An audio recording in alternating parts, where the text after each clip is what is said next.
بسم اللہ الرحمن الرحیم۔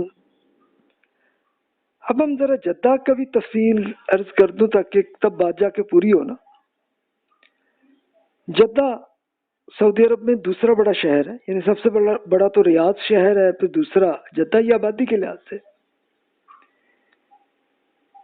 لیکن اس رقبے کے اعتبار سے یہ اتنا پھیلا ہوا روڈ ہے کہ جس کو آپ کہہ لیں کہ جیسے لاہور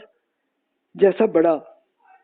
یہ شہر ہے، لیکن آبادی کم ہے، یعنی آپ فیصل آباد جتنی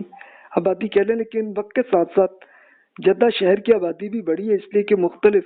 دیہاتی لوگوں سے وہ آ کے جدہ میں ہیں، کیونکہ جابس یہاں پہ مل رہی ہیں، تو پھر اب سعودیوں پہ بھی یہ لازمی ہے کہ جاب اب وہ کریں یا اپنا بزنس کریں، تو وہ اب زیادہ بڑی آبادی اب آ کے آ گئی ہے زیادہ،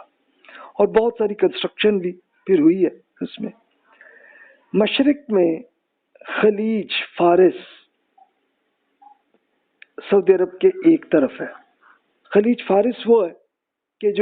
جس میں مین شہر دمام ہے، جو کہ مین شہر اور اصل آئل کا مین مرکز۔ اچھا، اور دوسری طرف مغرب میں ایک اسپیشلی بحیرہ احمر یا ریڈ سی جسے کہتے ہیں، یہ یہاں پہ مین بندرگاہ جدہ کی ہے، یعنی سعودی عرب کی بڑی بندرگاہیں تو اور بھی ہیں، لیکن جدہ اور دوسری طرف دمام وہ ہے کہ جو مشرق میں، اور یہ جدہ مغرب میں۔ جدہ کی جو ایک پوری پورٹ جو ہے یہ عثمان غنی رضی اللہ عنہ نے بنائی تھی، ورنہ اس سے پہلے ایک چھوٹی سی ایک طرح کی ہوتی تھی، چھوٹی سی بندرگاہ جو ہے، لیکن وہ کافی آگے جا کے ایک تھی، لیکن عثمان رضی اللہ عنہ نے اب خاص طور پہ اب چونکہ بزنس کے لیے بہت عرصے تک جاتے رہے، تو ان کو یہ لوکیشن نوٹ کی، تو یہ ایک چھوٹا سا ایک مچھیروں کی ایک چھوٹے ایسا ایک گاؤں ہی تھا، لیکن انہوں نے یہ لوکیشن دیکھ کے پورا انالیسس کیا کہ یار یہ ایک جگہ ہے کہ جہاں پہ ایک باقاعدہ چھوٹے موٹے جہاز بھی اس پہ صحیح طرح سے رک سکتے ہیں، تو انہوں نے ایک بندرگاہ بنائی تھی جب ان کی حکومت بنی تھی۔ تو اب ایک جدید طرح کی ایک پورٹ بن چکی ہے وہاں پہ، اور اصل عثمان رضی اللہ عنہ نے تو یہ اس لیے بنائی تھی کہ یہ حج کے لیے اسپیشلی دوسرے ملک افریقہ، ایجپٹ، انڈیا، سری لنکا سے جو آئیں تو آ کے یہاں سیٹل ہو۔ تو اب تک تقریباً آپ کہہ لیں کہ جب تک یہ بلکہ جب سے یہ فلائٹس بائی ایئر ہم آ رہے ہیں نا، اب زیادہ کامن ہو گیا ہے، لیکن اب تک بھی سلسلہ ہے کہ بہت سارے افریقی وہ سمندری جہاز سے ہی آتے ہیں، اور پرانی اب بکس پڑھ لیں انڈیا کی بھی، تو وہ بھی وہ یہیں سے ہی جدہ پہ آ کے سیٹل آتے رہے ہیں آج کے لیے اور عمرے کے لیے۔ اچھا، اب حجاج کے آمد و رفت کے لیے کچھ مینا جدہ اسلامی، یعنی جدہ اسلامک پورٹ کے نام سے یہ مشہور ہے، اس لیے کہ حج کے لیے زیادہ آتے ہیں، لیکن ظاہر اس کے علاوہ بزنس کے لیے بھی یہ پورٹ استعمال ہوتی ہے۔ جدہ جو ہے تقریباً اراؤنڈ 40 کلومیٹر جتنا لمبا شہر ہے، بلکہ اس سے اب تھوڑا زیادہ بھی ہو گیا اب تو۔ مشرق اور مغرب کی طرف سے اگر آپ آئیں تو اراؤنڈ کوئی اس زمانے میں کوئی 10-12 کلومیٹر، تب آ کے وہ تھوڑا اور پھیل کے 15 کلومیٹر جتنا ہو گیا، لیکن لمبائی میں یعنی شمال اور جنوب سے کریں تو یہ اراؤنڈ 40 کلومیٹر سے بھی زیادہ جتنا پھیل گیا ہے ایریا۔ شہر کی مشرقی کنارے پر پہاڑیوں کی طرف ایک روڈ جنوب سے شمال کی طرف آتی ہے، تو یہ جدہ کی رنگ روڈ ہے، اور جنوبی مشرق کی طرف سے آئیں مکہ، طائف، ریاض کی طرف جانا ہو تو وہ ایک روڈ ہے کہ جو بالکل پورٹ سے ڈائریکٹ آ جاتی ہو۔ تو جناب جدہ ایئرپورٹ میں ایک حج ٹرمینل ایک الگ بنا ہوا ہے، اور اب آ کے جدید زمانے میں اب سے صرف 2-3 سال پہلے 2018-19 میں جا کے ایک نیا باقاعدہ ایئرپورٹ جو ہے وہ بن گیا، ورنہ اس سے پہلے 3 ایئرپورٹ ہوتے تھے. ایک ایئرپورٹ صرف سعودی ایئر لائن کے لیے، ایک ایئرپورٹ ہوتا تھا باقی تمام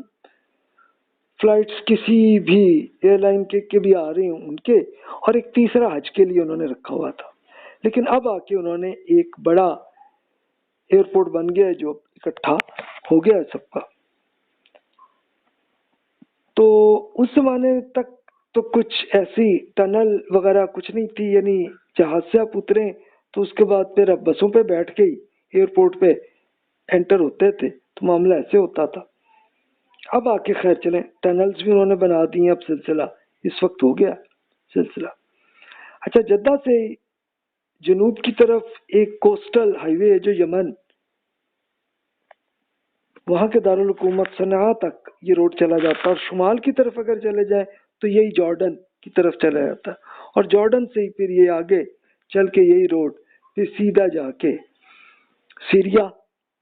اور اسرائیل اس طرف بھی چلا جاتا ہے یہی روڈ سے. یعنی ایک بڑی لمبی کوسٹل ہائی وے بنی ہوئی ہے. جدہ کا سٹی سینٹر بلد ہے، بلد کہتے ہیں پرانا شہر جو اندرون شہر ہے. لیکن سعودی لوگوں نے یہ کیا ہے کہ اس پرانا جو بلد ہے اس میں پرانی بلڈنگز کو سنبھال کے رکھا ہوا ہے، اور اس میں اب آبادی نہیں ہے بلکہ اتنے سے حصے کہ انہوں نے اپنی ایک ہسٹری کے طور پہ اس کو کر دیا. یہ بالکل اچھا، آس پاس باقی نئی بلڈنگز بھی بن گئی اس کے آس پاس، وہ بھی بلد کا حصہ ہے، تو وہ آپ کہہ لیں کہ بالکل کراچی کا صدر یا لاہور کی انارکلی جیسا پورا علاقہ ہے. لیکن ایک دلچسپی یہ ہے کہ انہوں نے بہت ساری بلڈنگز بھی پارکنگ کے لیے بن گئی، جس کے لیے 10-10 فلور کی بلڈنگز ہیں کہ جس میں آپ پارکنگ کریں، اس کے بعد پیدل جا کے آپ پورے بلد میں جو بھی پرچیز کرنا کریں. تو یہ ایک خاص طور پہ جدہ کی ایک اہم حیثیت ہے اس کی. ایئرپورٹ سے پہلے اسی شاہراہ پر دنیا بھر کی گاڑیوں کے ایک شو رومز آپ کو اس زمانے میں بنتے تھے. اچھا، بعد میں ہوا کہ جب سے انہوں نے ریلوے کا کیا تو انہوں نے ساری یہ جتنے بیچ میں بہت ساری بنی ہوئی تھی انہوں نے دکانیں بھی اور یہ شو رومز بھی سب توڑ دیے، ختم ہو گئے. اب تو وہ ایک پوری حرمین ریلوے کا وہ بن گیا سلسلہ کہ جس میں یعنی مکہ سے جدہ اور جدہ سے پھر وہ مدینہ جاتی ہے ٹرین جو ہے. اب آج کل کا انفراسٹرکچر اب یہ بن گیا. لیکن میں جب فرسٹ ٹائم پہنچا تو اس وقت کا یہ سچویشن تھا. اب جدہ میں رہنے والوں کا بھی میں تھوڑا ذکر کر لوں. یہاں سب سے زیادہ آبادی تو سعودی ہیں، لیکن اس کے ساتھ ساتھ بڑے عرصے سے مختلف علاقوں کے لوگ آ کے وہاں پہ رہ رہے ہیں اپنے بزنس کے لیے. مسلمان انڈینز ہیں، پاکستانی ہیں، ایجپشینز، جارڈن، لبنان، ترکی، بنگالی اور سوڈانی، فلپین اور ایتھوپین، یہ سارے اس زمانے میں رہ رہے تھے. لیکن جب سے پھر سعودی حکومت نے یہ کیا کہ اپنے اسپیشلی انکم ذرا کم کریں تو تب سے پھر ایکسپیٹریٹس کم ہو گئے، لیکن ابھی بھی رہ رہے ہیں جن کا بھی ابھی تک کام چل رہا ہے. سعودی عرب میں زیادہ تر پاکستانی محنت مزدوری کرتے ہیں. وائٹ کالر ملازمین میں بھی پاکستانی جابز کرتے ہیں. آفیسز میں زیادہ تر سعودی، ایجپشنز، لبنانی، انڈینز وہ زیادہ تر کام کرتے تھے. اچھا، انڈینز میں خاص طور پہ کیرلا کے بھائیوں نے یہ کیا کہ بہت ساری دکانیں بہت سی وہ بنائی ہوئی ہیں اور وہ چل رہی ہیں. لیکن اب آ کے ذرا سلسلہ کم ہوا ہے، لیکن پہلے کافی تھا. مذہبی آبادی تقریباً 99% زیادہ تر مسلم ہی رہتے ہیں. نان مسلم جو ہیں وہ پھر زیادہ تر عرب امارات، کویت، یا اگر سعودی عرب میں بھی آنا ہے تو وہ پھر دمام اور اس میں وہ زیادہ خبر کے علاقے وہاں پہ رہتے ہیں. اچھا، جدہ میں پاکستانی زیادہ تر شرفیہ، بنی مالک اور عزیزیہ کے علاقوں میں رہتے ہیں. یہ 3 محلے آپ کہہ لیں اس شہر کے. اس میں شرفیہ اور بنی مالک میں پاکستانی اور انڈینز وہ رہتے ہیں کہ جو اکیلے رہتے ہیں، لیکن جو فیملی کے ساتھ آتے ہیں تو وہ عزیزیہ میں رہتے ہیں۔ اب یہ عزیزیہ میں اصل میں یہ ہوا تھا کہ پاکستان ایمبیسی اسکول بنا، اسی طرح انڈین ایمبیسی اسکول بنا، تو پاکستانی انڈینز فیملیز نے آ کے عزیزیہ میں سیٹل کرنے شروع ہوئے، اور پھر ہوا یہ کہ آہستہ آہستہ میجورٹی یہاں پہ آگے کہ اگر آپ عزیزیہ میں آپ آ کے گزر رہے ہو تو آپ کو یوں ہی فیل ہوتا ہے کہ جیسے آپ پاکستان یا انڈیا میں رہ رہے ہیں، کہ لوگ بھی وہی ملتے ہیں، دکانیں بھی ان کی ملتی ہیں، اور چیزیں بھی وہی مل رہی ہوتی ہیں آپ کو۔ تو یہ ہے شرفیہ اور بنی مالک میں آپ کہہ لیں کہ اس ٹائپ کا علاقہ کورنگی، لانڈھی، مزانگ، لاہور کا جیسا کہ کہتے ہیں، یہ اس نوعیت کا علاقہ ہے کہ جس میں بالکل بلو کالر ملازمین رہتے ہیں جو اکیلے سنگل رہتے ہیں۔ اچھا، اب آج کل جب سعودی عرب نے ایکسپیٹریٹس کو کم کیا تو ان میں بہت سے لوگوں نے اپنی فیملیز کو چھوڑ دیا، لیکن رہتے عزیزیہ میں، اس لیے کہ عزیزیہ میں ہر پاکستانی انڈین چیزیں مل جاتی ہیں، تو وہ رہ رہے ہیں، لیکن اب وہ بیچلر طریقے سے ہی رہ رہے ہیں۔ مجھے یہاں سے یہ دیکھ کر حیرت ہوئی کہ بہت سارے پاکستانی کمیونٹی میں عام پاکستانی معاشرے والی کوئی بات فیل نہیں ہوئی، کہ پاکستانی کمیونٹی نہایت ہی دیانتدار، محنتی، شریف اور مصیبت میں ایک دوسرے کی ہیلپ کرنے والے نظر آئے، اور انڈین بھی پورے ایسے ہی نظر آئے۔ خالصتاً غور و فکر کرنے پر یہ محسوس ہوا کہ ایک منفی ذہنیت والے لوگ سعودی عرب میں رہ ہی نہیں سکتے، آئیں بھی تو وہ پھر خود ہی چھوڑ کے چلے جاتے ہیں یا پھر حکومت نکال دیں ان کو۔ ایک جال ساز، ٹھگ، دھوکے باز بھی ہوں گے، رہتے ہیں، لیکن بہت مائنر ہے۔ یعنی اس کے لیے میرا ایک پرسنل ایکسپیرینس یہ بھی ہوا کہ میرا ایکسیڈنٹ ہوا، تو اس کے لیے پاکستانی انڈینز فیملیز نے وہ ہاسپٹل میں آ کے بہت زیادہ جو خدمت وہ کر سکتے تھے، بلڈ بھی انہوں نے دی۔ پھر اس کے ساتھ یہ بھی ہوا کہ پاکستانی فیملیز نے اور انڈین فیملیز نے انہوں نے یہ سلسلہ کیا کہ اب مجھے اور میری فیملی کا ایکسیڈنٹ تھا، تو انہوں نے وہ کھانا وہ ارینج جناب کرنے لگے روز، اور آ کے ہمیں بھی کھانا دیتے، اور ساتھ پہ ہمارے گھر جا کے فیملیز بچوں کو بھی جا کے کھانا بھی دینے لگے، تو بڑے دن تک یہ کرتے رہے۔ یعنی کوئی نفرت ہی نہیں پاکستان انڈیا کی، اس میں آپ کو نظر نہیں آتی۔ اچھا، کیرلا کے لوگ، وہ انڈیا کا جو علاقہ کیرلا ہے، تو ان کی ایک طرح کی ان کی اپنی تلگو اور ملیالم زبانیں وہ ان کو آتی ہے۔ اچھا، ان کو ہندی زبان نہیں آتی، لیکن سعودی عرب میں آ کے جب وہ رہ رہے تھے تو اب ظاہر ہے کہ انہوں نے اب ایسے بکالے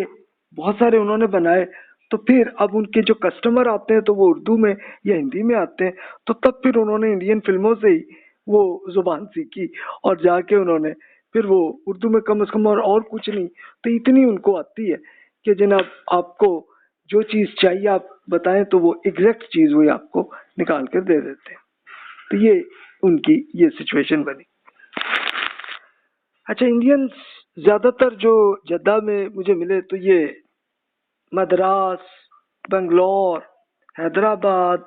دکن جسے ہم کہتے ہیں، اور کیرلا کے لوگ ہیں، لیکن میجورٹی جو نظر آئی تو وہ حیدرآبادی زیادہ نظر آئے انڈین بھائی جو ہے، اور اسی طرح کیرلا کے بھائی بھی وہ زیادہ تر ملے۔ آبادی زیادہ تر جدہ میں اس طرح کی ہے۔ اچھا، مسلم ہندو کمیونٹی میں جو انڈیا میں مسئلہ چل رہا ہوتا ہے آپس میں ایک دوسرے کا، لیکن جدہ میں کچھ فیل نہیں ہوا۔ کچھ ہندو بھی ملے، سکھ بھی ملے، لیکن بالکل محبت کے ساتھ دوستی کی طرح ہی ملے، اور کبھی کسی سے کوئی لڑائی جھگڑا کبھی کسی سے سنا بھی نہیں۔ یعنی خود کرنا تو ہم نے نہیں کرنا، لیکن کسی نے اگلوں نے بھی نہیں کیا، میں نے کبھی نہیں دیکھا ہوا۔ یعنی 11 سال تک رہا جدہ میں تو وہاں پہ ایسا نہیں دیکھا۔ تو ہمارے ہاں لوگ بس مذہب کو وہ صرف یوز کرتے ہیں سیاست کے لیے، لیکن سعودی عرب میں چونکہ سیاست ہی نہیں تھی تو اس لیے کوئی ایک دوسرے سے کوئی نفرت تھی.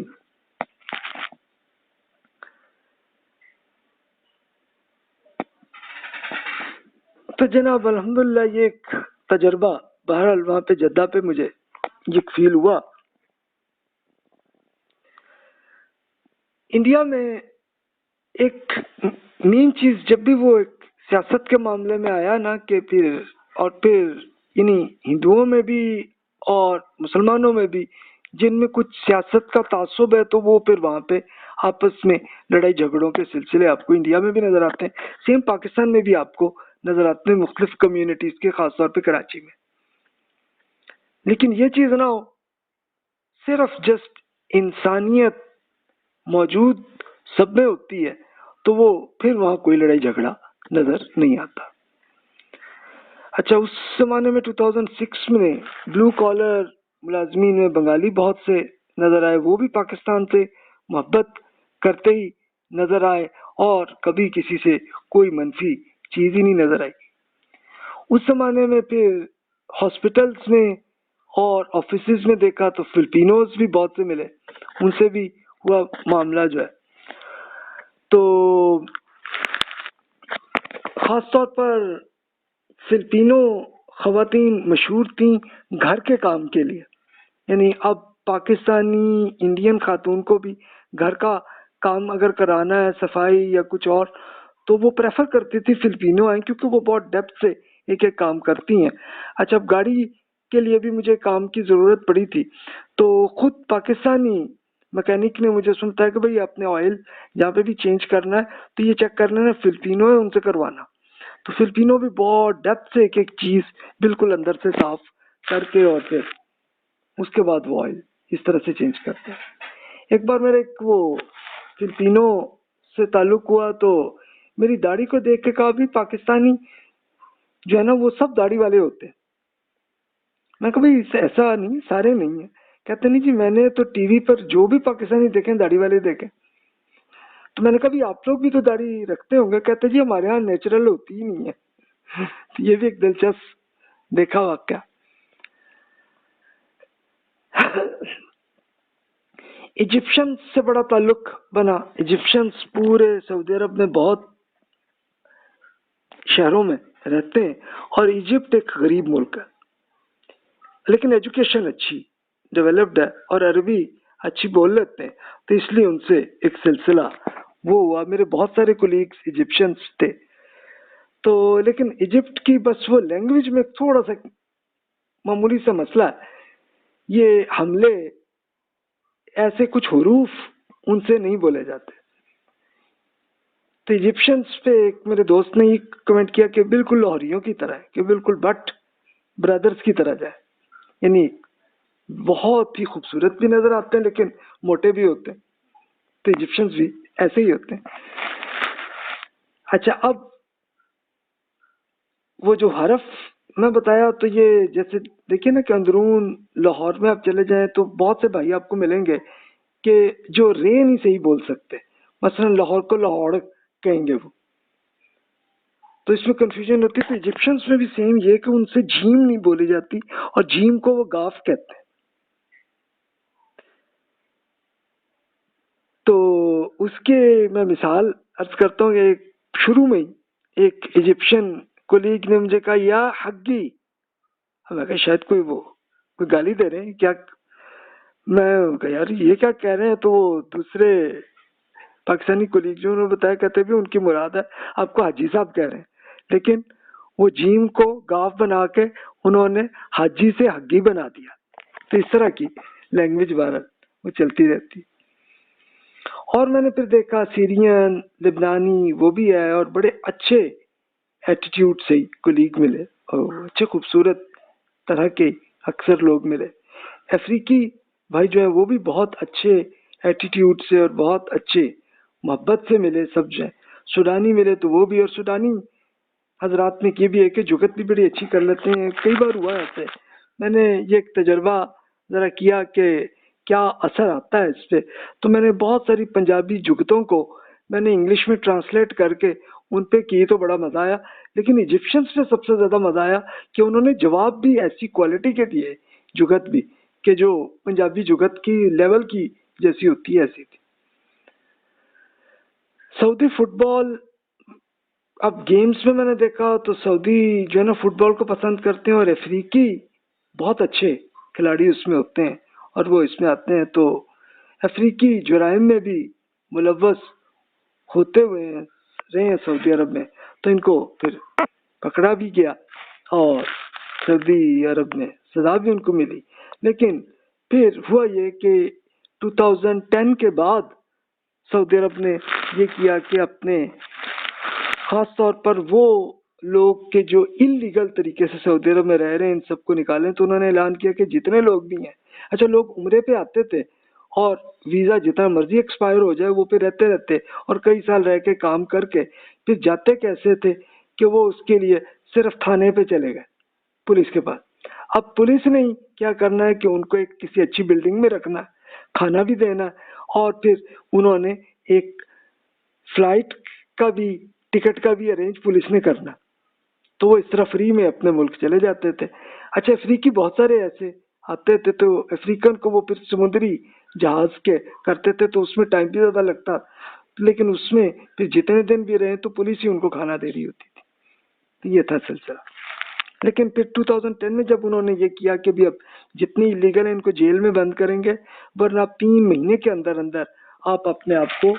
لیگل طریقے سے آپ آ جائیں تاکہ آپ کو آپ کے ملک میں پہنچا دیں، تو پھر وہ ایزیلی ہو گیا معاملہ اس زمانے میں۔ یہ 2010-11 کے زمانے میں یہ ہوا۔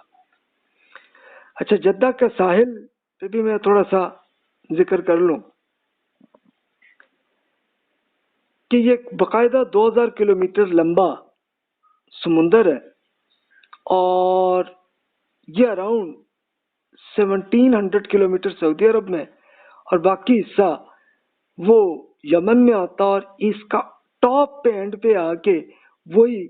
سمندر لے جا کے 2 شاخیں بن کے، ایک شاخ تو جا کے جارڈن اور اسرائیل پہ جاتی ہے اور ایک ایجپٹ میں چلی جاتی ہے۔ اس طرح سے جدہ میں ایک یہ خوبی بہرحال ہے کہ اس پورٹ میں بہت سارا، یعنی سعودی عرب کا تک جتنا سامان اور ملکوں سے آنا ہے سب یہیں پہ اسی پورٹ میں آ کے رکتا ہے، اور یہاں سے پھر پورے سعودی عرب میں پہنچتا ہے۔ لیکن اس کے کچھ عرصے بعد سعودی عرب نے کنگ عبداللہ اکنامک سٹی بھی بنا رہی ہے، ابھی ان پروگریس میں ہے یہ سلسلہ، تو وہ اراؤنڈ 100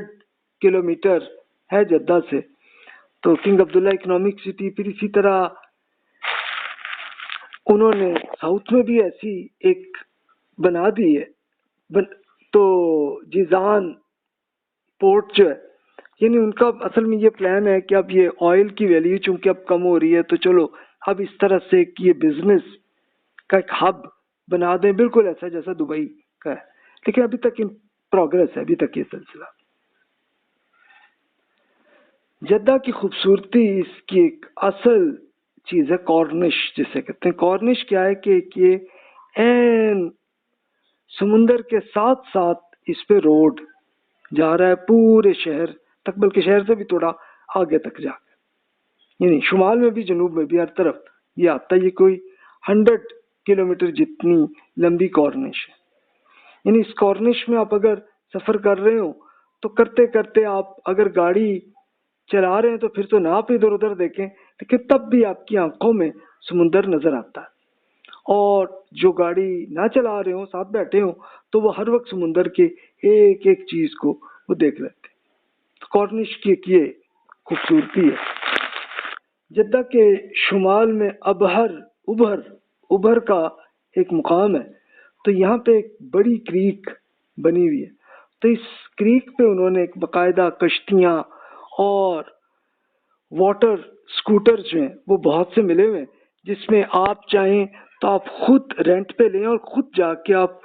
واٹر سکوٹر آپ خود چلائیں۔ پھر کشتیوں پہ تو خیر اس کے لوگ ہوتے ہیں اور وہ آپ اس میں کریں، بلکہ اس کے لیے انہوں نے ایک اور چیز بھی کی ہوئی ہے کہ آپ آسانی سے آپ دوز بھی آپ کو اویلیبل ہو جاتی ہے، آپ جائیں اس میں رہیں تو وہ نیچے سمندر کے نیچے اندر تک لے جا کے آپ کو دکھا دیتے ہیں. تو یہ بھی ایک خوبی ہے. اچھا، اور یہ سب چیزیں ایکسپینسو بھی زیادہ نہیں ہے سب کچھ. تو یہ آپ اگر وہاں پہ رہ رہے ہیں تو آپ کہہ لیں کہ 100 ریال کے اندر اندر ہی آپ کا سارا اپنے شہر کے اندر ہی ٹورزم اتنا ہو جاتا ہے. اچھا، بہت سارے اب یہ میرے سامنے ہی کہ میں 11 سال تک رہا، 2006 ٹو 2016 تک میں رہا ہوں. تو اس کے اندر پھر انہوں نے یہ کیا کہ یہ کارنش کے ساتھ بہت ساری ڈیولپمنٹ کی، کہ جس میں یہ ہوا کہ بہت سارے ایریاز ایسے بنا دیے کہ جس میں آپ سمندر کے ساتھ ہی بیٹھیں وہاں پہ، چاہے یہاں پہ واک کریں، واکنگ ٹریک بھی سمندر کے ساتھ ساتھ بنے ہوئے، اور وہاں پہ آپ انجوائے کریں. تو میں نے دیکھا کہ خواتین بیٹھتی بھی ہیں، بچے وہاں پہ بیٹھتے ہیں، بھاگتے ہیں. مرد حضرات پھر تاش بھی کھیل لیتے ہیں، بعض اوقات حقہ بھی پی لیتے ہیں. ایسے ایسے پوائنٹ میں نے وہاں پہ دیکھے ہوئے، اور بہت لمبی سی کارنش میں یہ، اور بہت سارے اچھے 5 اسٹار ہوٹلز بھی سارے اسی پہ ہی ہیں. ابر سے آگے ایک درۃ العروس کا ایک علاقہ ہے کہ جس میں بہت سارے محل بنائے ہوئے ہیں، جس کے لیے صرف ٹورزم کے لیے. تو آپ وہاں پہ چلے جائیں، انٹری کے لیے تو کوئی مسئلہ نہیں ہے. اور اگر آپ رہنا چاہ رہے ہیں تو وہ اس زمانے میں 1500 ریال ایک رات کے لیے انہوں نے رکھا. اچھا، اس کے اندر پھر انہوں نے یہ محلہ بھی، ایک محل بھی پورے ایسے بنائے ہوئے ہیں کہ آپ اس میں انجوائے کریں وتھ فیملی، اور وتھ فیملی سمندر کا حصہ بھی اس کے اندر آ جاتا ہے. یعنی فیملی کے کوئی بے پردگی کچھ بھی نہیں ہوگی، اور وہ خود سمندر پہ انجوائے بھی کر سکتی ہیں فیملیز. تو انہوں نے اس طرح سا وہ بنایا. جنوبی کارنش ایک ایریا ہے کہ یہ جنوب کی طرف، یعنی اب آپ جدہ سے یمن کی طرف جا رہے ہو تو اس میں ایک سروم کا ایک علاقہ نظر آیا، تو جس پہ قدرتی جھیل نظر آئی کہ جس میں سمندر ہی کی اصل میں کریک ہے، لیکن وہ جھیل جیسی شکل میں بھی بن گئی. خشکی کے قطعات بھی ہیں کہ جس میں آپ سمندر کے اندر آپ واک کے طور پر آپ چلتے چلے جائیں اندر سمندر کے اندر تک. وہ ایسا پوائنٹ آتا ہے کہ جس میں آپ جا کے صرف واک کر رہے ہیں اور آپ کے پاؤں کے نیچے سمندر چل رہا ہوتا ہے. ایسے ایسے ایریاز انہوں نے بنا دیے. ایک جھیل جو ہے شمالی کارنش میں درۃ العروس کے اندر بھی انہوں نے ایسی، بلکہ ایک نہیں، انہوں نے 7-8 اندر بنا دی. تو اس طرح سندھ کی جیسی کینجر جھیل جیسی ہے، تو اس طرح کی سچویشن انہوں نے ایک آرٹیفیشل طرح کی ایک کریک جو ہے انہوں نے بنا دی. ایک مرما جھیل میں نے گوگل میں دیکھی، تو میں خود دیکھنے گیا، دیکھا تو بہت ہی خوبصورت اور بڑا اچھا ماحول، لیکن وہ بعد میں پتہ چلا کہ یہ اصل میں گندا پانی جو پورے شہر کا وہ سارا ادھر آتا. یہ مجھے بعد میں پتہ چلا، لیکن ایک بار ٹورزم کر لیا تھا وہاں مرما جھیل کا. تو خیر جناب، یہ بھی ایک بار غلطی کر لی،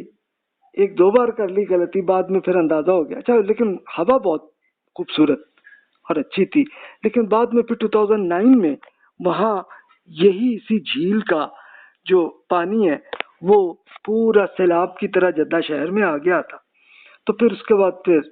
گورنمنٹ نے اس کو اسپیشل ختم کر دیا، بند کر دیا، اور انہوں نے اب اپنا ری سائیکلنگ ایک سسٹم بھی ایک بنا دیا کہ جس میں گندا پانی اس کو ری سائیکل کرتے ہیں، صاف کرتے ہیں، صاف کر کے پھر کھیتوں میں اس کو ڈال دیتے ہیں. اب یہ اچھی ڈیولپمنٹ کر دی. جدہ کے لینڈ مارکس بھی ایک ذرا بڑا انٹرسٹڈ بنایا ہوا. یہ انہوں نے ایک طرح کا اس طرح کیا ہوا، ایک طرف آپ کو ایک نظر آئے گی ایک سائیکل چوک، اسے پاکستانی کہتے ہیں. اچھا، اتنی بڑی سائیکل ہے کہ بہت بڑی ہے. تو بعض حضرات نے وہ سمجھا کہ کسی نے یہ ایسی ایک مذاق میں کہہ دیا کہ یہ آدم علیہ السلام کی یہ سائیکل ہے. تو اس میں نے وہ دیکھا کہ کئی لوگ وہاں کے اسپیشل کھڑے ہو کے دعائیں کر رہے ہوتے ہیں اور وہاں پہ نفل پڑھ رہے ہوتے ہیں. تو یہ بھی ایسی کئی، اچھا یہ جن کو پتہ نہیں ہوتا وہ سمجھتے شاید حضرت آدم علیہ السلام کی سائیکل ہے، حالانکہ وہ ابھی بنائی ہوئی ہے کچھ عرصہ پہلے. اچھا اس طرح کی روایت ہے کہ جناب حوا رضی اللہ تعالیٰ عنہ بھی جدہ میں دفن ہوئی تھی، تو وہ جدہ پرانا وہ جو بلد ہے، بلد کا قبرستان میں یہ ایک ہے، تو یہ ایک زمانے میں کسی نے یہ مزار بنایا تھا، ورنہ آپ خود سوچ لیجئے کہ جناب یہ شہر تھا ہی نہیں، یہ شہر تو عثمان رضی اللہ تعالیٰ نے بنایا، پورٹ بنائی ہے، تب جا کے آبادی کوئی بنی ہے، ورنہ اس سے پہلے ایک چھوٹا سا گاؤں ہی تھا، اور کیا تھا، بلکہ گاؤں بھی پتہ نہیں ہوگا کہ نہیں ہوگا، اس کا کچھ پتہ نہیں ہے ہمیں ہسٹری میں، تو بس لوگوں نے ایسے ہی وہ سمجھ لیا کہ یہ جناب حوا رضی اللہ تعالیٰ یہاں پہ دفن ہوئی ہیں۔ اللہ بہتر جانے جی کہاں دفن ہوئی ہیں، کیونکہ ہمیں کوئی ہسٹوریکل ایویڈنس نہیں۔ اچھا کچھ اور لینڈ مارکس میں دیکھا تو ایک بحری جہاز بنا ہوا نظر آیا، ایک جگہ ہوائی جہاز بنے ہوئے نظر آئے، ایک جیومیٹری باکس نظر آیا، اس کے نام سے وہ مشہور ہو گئے، پھر زمین کا گلوب جو ہے وہ بھی ایک چوک میں نظر آیا ہوا ہے، انجینئرنگ کے اوزار کے ایک چوک وہ نظر آیا، کشتیوں کا نظر آیا، ایک نظام ہے شمسی کا ایک پورا ماڈل اس طرح سے بنایا ہوا، تو یہ سب ایک طرح کی ایک خوبصورتی کے طور پہ کئی کمپنیوں کو حکومت نے پیسے دیے اور انہوں نے یہ سب کچھ بنایا ہوا، ورنہ اس کے لیے اور کوئی حیثیت نہیں ہے۔ اچھا پھر میرے سامنے ہوا کہ پہلے تو جدہ میں انہوں نے ایک بہت ہر روڈ کے اوپر ایک ایسا ایک رنگ روڈ تو خیر اپنا کہ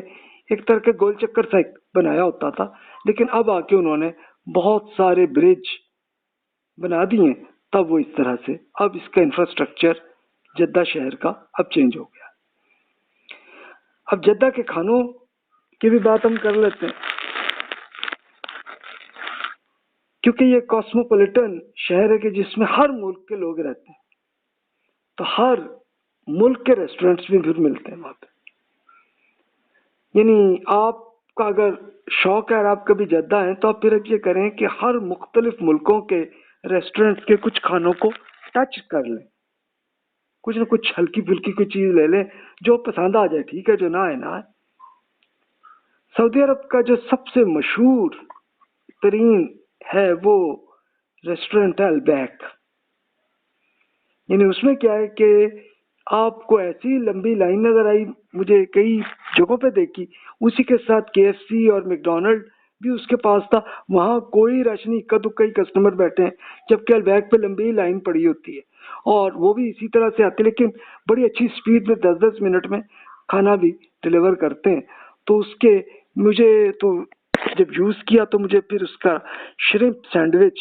پسند آیا، جھینگے کے بنے ہوئے سینڈوچ جو ہیں، اور صحیح اسپائسی میں نے ان کو کہہ دیا تھا تو کر کے لیا۔ اچھا میرے بچوں کو خیر اس کی نارمل چکن اور مچھلی کی ان کو وہ پسند آتے ہیں تو وہ لے لیتے ہیں، لیکن میں جب بھی البیک میں گیا تو شرمپ سینڈوچ ہی میں نے ہمیشہ لیا، اور وہ ہیں بھی چیزیں سستی، یعنی آپ یہ امیجن کریں کہ کوالٹی کے لحاظ سے جو اس کا کھانا ہے وہ سیم ویسے ہی ہے جیسا میکڈونلڈ یا KFC کا ہے، تو سیم ویسے ہی ہے، لیکن پرائس انہوں نے اتنی کم کر دی کہ اس سے پھر بہت سارے لوگ غریب آدمی بھی وہیں کھاتے ہیں، تو وہ پھر اس لیے رش اتنا بڑا آتا ہے۔ اور پھر انہوں نے اور جگہ پہ مکہ مکرمہ، مدینہ منورہ، طائف، کچھ اور شہروں میں بھی انہوں نے بنایا، اور بہت اتنا ریگولر چلتا ہے کہ اس کی بات ہے۔ جدہ کی ایک سبعین اسٹریٹ ہے، سبعین اسٹریٹ کے نام سے مشہور ہے، لیکن وہ اپنے کنگ کے نام سے، ایک اپنے شہزادے کے نام سے وہ مشہور ہے، لیکن عام لوگ اسے سبعین اسٹریٹ ہی اسے کہتے ہیں، یہ روڈ۔ تو اس پہ آپ چلے جائیں تو ایک سارے پاکستانی ریسٹورنٹ آپ کو، اور انڈین ریسٹورنٹ ایک جگہ پہ آپ کو وہ اسی عزیزیہ کے ایریا میں وہاں نظر آتے ہیں، تو ایک آپ کو فوڈ اسٹریٹ آپ اسے کہہ سکتے ہیں، وہاں پہ آتے ہیں۔ کھانے کے ساتھ ساتھ لاہوری سٹائل پہ بھی آپ کو نظر آتے ہیں، انڈین ریسٹورنٹ بھی وہیں پہ آپ کو نظر آتے ہیں، اور پاکستانی انڈین ریسٹورنٹس کے بھی کھا لیتے ہیں، اور انڈین جو ہیں وہ پاکستانی ریسٹورنٹ کے کھاتے ہیں سلسلے، تو یہ سلسلہ ہے۔ تو وہ بخیر سارے کھانے جو ہے وہ انجوائے کیے۔ پھر جدہ میں ایک فوارہ بہت مشہور ہے جو پورے شہر میں نظر آتا ہے، کہ یہ سمندر سے انہوں نے اتنا بڑا فوارہ بنایا ہوا ہے. یہ کارنش کے بالکل ساتھ ہی ہے ایریا. یعنی آپ جدہ شہر میں کہیں پہ بھی ہو نا تو آپ ذرا تھوڑی سی آپ کے سامنے کوئی بڑی بلڈنگ نہ ہو بیچ میں، یا آپ اپنی بلڈنگ کی چھت پہ چلے جائے تو آپ کو یہ نظر آتا ہے. یعنی اتنا بڑا انہوں نے، یہ سمندر کا پانی ہے کہ جو اوپر سے اڑ کے آتا ہے. تو جناب اس طرح کی یہ بھی آپ کو خوبصورت آپ کو نظر آتا ہے. اچھا عزیزیہ میں مجھے یہی ملے زیادہ تر ساؤتھ انڈیا کے ریسٹورنٹ ہی نظر آئے. کچھ اکا دکا ملے کہ جو نارتھ انڈین کھانے کے ملے تو وہ ایک صحیح طرح کے اچھے مسالے کے وہ ہوتے ہیں. تو میں نے پھر دیکھا کہ انڈین وہ پاکستانی ریسٹورنٹس میں زیادہ کھاتے ہیں کہ وہ خاص پنجابی اسٹائل کے جیسے کھانے ہوتے ہیں تو وہ ملتے ہیں. اور ایک صاحب نے پاکستانی نے تو یہ کیا کہ وہ انہوں نے ایک اپنی چکی بنائی تھی آٹے کی، لیکن پھر انہوں نے ایک ایسی پھر اس میں ساری پروڈکٹس جو انڈیا کے ہر علاقے کی ہے اور پاکستان کے ہر علاقے کی ہے کہ ایک طرح کی ہر چیز وہ مل جاتی ہے. مثال کے طور پر آپ نے کوئی مسالہ اگر لینا ہے تو وہ آپ کو مل جائے گا، اور پھر اسی طرح کوئی بادام اخروٹ اور اس طرح کی اور جو چیزیں بھی آپ اگر کھانا چاہیں تو اس پہ پھر انڈینز اور پاکستانی اس پہ آتے ہیں تو بہت اچھی ہٹ ان کی یہ ہوتی ہے. سعودی عرب میں سلفی نقطہ نظر کی حکومت گزری ہے جب تک، تو اب انہوں نے پھر یہ کیا کہ حکومتی معاملات نے پھر یہ کنٹرول کیا مساجد کو. یعنی تمام مسجد کا کنٹرول حکومت پہ، اس کے جو امام ہوتے ہیں وہ گورنمنٹ کے امپلائی ہوتے ہیں اور ان کو باقاعدہ ایک بہت اچھا سا گھر ارینج کرتے ہیں، گاڑی ان کو دیتے ہیں، اور اس کے ساتھ ان کو بہت اچھی سیلری بھی مل رہی ہوتی ہے. اور ان کے لیے ایک یہ ہوتا ہے کہ جمعے کے ٹائم حکومت ہی ان کو لیکچر دے گی خطبے کے لیے، تو آپ نے صرف وہی کرنا ہے، آپ نے کوئی یہ نہیں کرنا. تو اس کا پھر ایڈوانٹیج یہی ہوتا ہے کچھ جمعے کے اندر کوئی فرقہ واریت کی کوئی بات ہی نہیں ہوتی، بلکہ قرآن اور سنت اور ایتھکس کی بات ہی ہوتی ہے. تو یہ آپ کو ہوا. عزیزیہ میں ایک مسجد میں تو یہ میں نے دیکھا کہ انہوں نے ایک باقاعدہ ایک صاحب کا ارینج کیا کہ انہوں نے دیکھا کہ میجورٹی پاکستانی انڈینس کی ہے، تو وہ پھر جمعہ کے بعد نماز کے بعد پھر وہ کھڑے ہو کے اسی خطبے کو وہ اردو میں ٹرانسلیٹ کر کے وہ کر رہے تھے. تو یہ بھی ایک چیز ایک اچھا انہوں نے کر لیا. حکومت کا ایک محکمہ ہے امر بالمعروف و نہی عن المنکر، تو اس کے متبع یعنی جو بھی ان کے وہ امپلائی ہوتے ہیں تو وہ آتے رہے، اور پھر وہ روڈز پہ آتے اگر کسی میں کوئی ان ایتھیکل حرکت ہوئی یا کوئی معاملہ ہوا تو ان کو پھر وہ کہتے رہے کہ اگر تو کوئی چھوٹی موٹی ہے تو بس بتا دینا ہے کہ بھائی یہ غلطی ہے یہ نہ کریں، یا اگر جیسے اذان آ گئی ہے تو چلیں بھائی پلیز نماز پہ جائیں. لیکن اگر کسی نے کوئی مجرمانہ کوئی حرکت کی تو گرفتار بھی کرتے رہے. لیکن اب آ کے یہ مذہبی اتنا کنٹرول اب کم ہوا ہے ریسنٹلی، ورنہ پہلے یہ ریگولر تھا کہ وہ ہر طرف گلیوں میں شہروں میں روڈز میں دیکھتے ہوتے تھے جس میں کوئی ہے تو اچھا دیکھا کہ اذان ہوئی ہے تو اس کے لیے پھر وہ ساری دکانوں پہ یہی آرڈر ہوتا تھا اذان کے ساتھ آپ پھر دکان بند کر دیں اور پھر اس کے بعد آپ نماز پڑھیں، اس کے بعد آپ کھول دیں. تو اس کے لیے اچھا وہ ہر بلڈنگ میں پھر یہ کیا کہ انہوں نے اپنی بلڈنگ میں ہی ایک کمرہ بنا دیا نماز کا. ٹھیک ہے وہ جلدی پڑھ لی نماز، اور وہ بھی کیا صرف فرض ہی اتنی یعنی 5-10 منٹ اتنے ہی، اور اس کے بعد پھر وہ کھل جاتا تھا. اور وہ میں کئی سارے مال میں گئے تو وہ پھر انہوں نے یہ دیکھا کہ کمرے انہوں نے اسپیشل مردوں کے لیے خواتین کے لیے الگ بنائے، تو خواتین بھی آئی ہیں اگر